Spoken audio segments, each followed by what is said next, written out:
Please don't forget to subscribe Mufti Muhammad Online for more Islamic videos. بسم اللہ الرحمن الرحیم۔ محمد طارق ساہیوال سے یہ بھائی سوال کرتے ہیں کہ مرغی کی جو پنجے ہیں ان کا کھانا کیسا ہے؟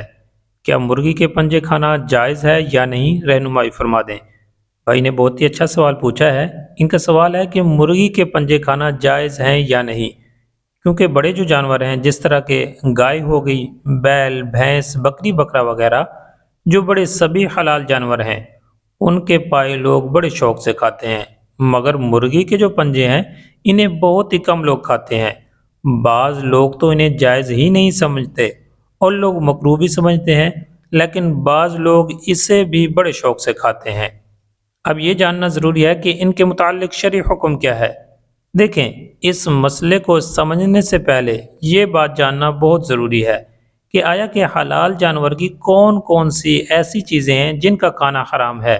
تو یاد رکھیں، حلال جانور کی 7 چیزیں ایسی ہیں جن کا کھانا حرام ہے۔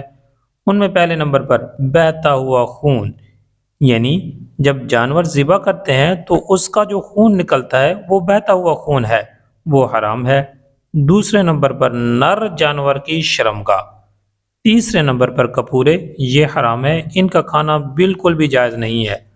چوتھے نمبر پر پیشاب یا پخانے والی جگہ، پانچویں نمبر پر غدود، اس کا کھانا بھی حرام ہے۔ اب غدود وہ ہوتا ہے کہ جانور کے جسم کے کسی حصے پر جمے ہوئے خون کا جو لوتھڑا بن جاتا ہے وہ غدود کہلاتا ہے، اس کا کھانا بھی حرام ہے۔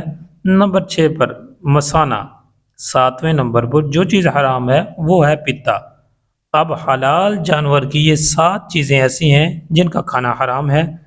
ان چیزوں میں تھوڑا سا غور کریں تو پتہ چلتا ہے ان چیزوں میں پائے شمار نہیں ہے، یعنی جتنی بھی حرام چیزیں ہیں ان میں پائے کا ذکر نہیں ہے۔ تو پھر کیسے؟ مرغی کا گوشت تو حلال ہے لیکن پنجے حرام؟ یہ بات درست نہیں ہے کہ یہ کہا جائے کہ مرغی کے پنجے حرام ہیں یا مکروہ ہیں۔ لہٰذا یاد رکھیں، مرغی کے پنجے کھانا حلال ہے، بالکل جائز ہے، ان میں کسی قسم کی کوئی کراہت نہیں ہے۔ امید ہے بات سمجھ آ گئی ہوگی۔ اللہ تعالی ہم سب کو عمل کرنے کی توفیق بخشے، آمین۔